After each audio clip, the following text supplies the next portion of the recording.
अब हम स्टार्ट करेंगे गाइटन के चैप्टर नंबर 50 को। इसके इम्पोर्टेंट टॉपिक्स को देखते हैं। सबसे पहला है अकोमोडेशन। नॉर्मली क्या होता है कि एक ऑब्जेक्ट है, लेंस जो है वो उसका इमेज बना देगा रेटिना पे, तो उस जो है नॉर्मल साइज़ का जो ऑब्जेक्ट है वो हमें इजीली नज़र आ जाएगा। जब हम कोशिश करते हैं करीब की चीज़ को देखने की, यानी नियर ऑब्जेक्ट को देखने की, तो क्या होता है कि नियर ऑब्जेक्ट से रेज आती हैं डाइवर्जिंग।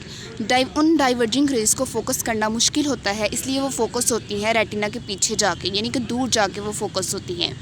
तो अगर हम चाहते हैं कि ये जो रेज़ हैं ये फोकस हो रेटिना पे, तो हमें कोई ऐसा प्रोसेस करना पड़ेगा कि हम लेंस की रिफ्रैक्टिव पावर को बढ़ा दें।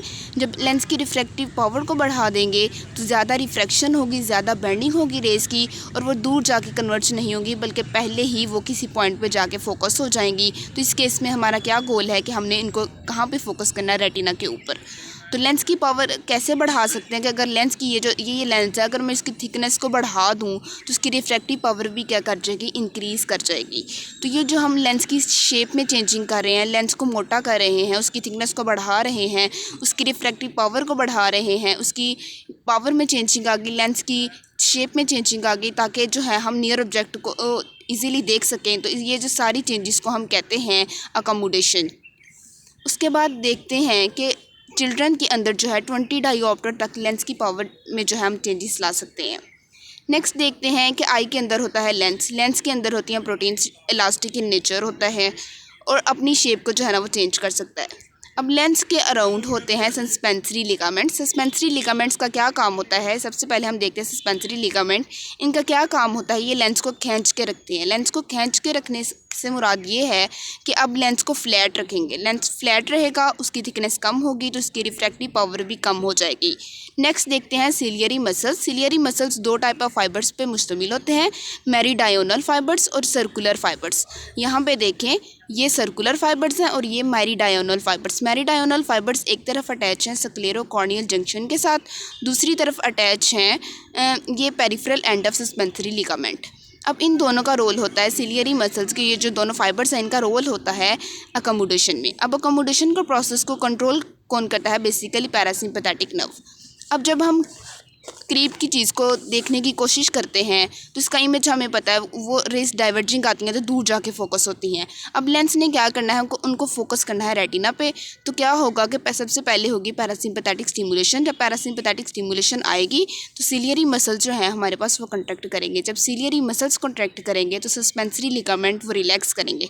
सस्पेंसरी लिगामेंट ने लेंस को खींच के रखा हुआ था, जब वो रिलैक्स करेंगे तो लेंस पे जो उनकी खिंचाव की फोर्स थी वो कम हो जाएगी। तो लेंस फ्लैट होने की बजाय ओवल इन शेप हो जाएगा, जिसकी वजह से इसकी थिकनेस इंक्रीज़ हो जाएगी और रिफ्रैक्टिव पावर भी इंक्रीज़ हो जाएगी। जब रिफ्रैक्टिव पावर इंक्रीज़ हो जाएगी तो रेस जल्दी कन्वर्ज हो जाएगी और रेटिना पे जाके फोकस हो जाएंगी। नेक्स्ट देखते हैं प्रेसबायोपिया। प्रेसबायोपिया में क्या होता है कि जैसे ही एज इंक्रीज़ करती है तो लेंस के अंदर जो प्रोटीन्स होती हैं वो डीनेचर होना शुरू हो जाती हैं, जिसकी वजह से लेंस की जो इलास्टिक एबिलिटी है वो ख़त्म हो जाती है, यानी कि लेंस अपनी शेप को चेंज नहीं कर पा रहा होता। तो this loss of accommodation by lens is called presbyopia. तो इसके लिए ट्रीटमेंट हम क्या करते हैं कि बायफोकल लेंस जो है ना वो बंदा यूज़ करता है। देन देखते हैं रिफ्रैक्शन एरर। ये जो नॉर्मल आई होती है जो अकोमोडेट कर सकती है, अकोमोडेशन कर सकती है, जिसमें लेंस की अकोमोडेशन हो सकती है for distant and near object, से हम कहते हैं एमेट्रोपिया। अब एरर क्या होगा, हाइपरओपिया या मायोपिया। हाइपरओपिया का दूसरा नाम है फारसाइटिडनेस। फारसाइटिडनेस इसका क्या मतलब है कि उस बंदे की दूर की नज़र ठीक है, यानी उसे दूर की चीज़ें क्लियरली नज़र आ रही हैं, लेकिन he is not able to see close objects clearly. तो उसकी करीब की नज़र वीक है, यानी कि उसकी जो आई का लेंस है वो नियर ऑब्जेक्ट के लिए अकोमोडेशन नहीं कर पा रहा। तो इसमें होता क्या है, इसमें जैसे ये नियर ऑब्जेक्ट है, डाइवर्जिंग रेज आएंगी, फोकस करना मुश्किल है, इमेज जो है ना बिहाइंड रेटिना बनेगा इस केस में।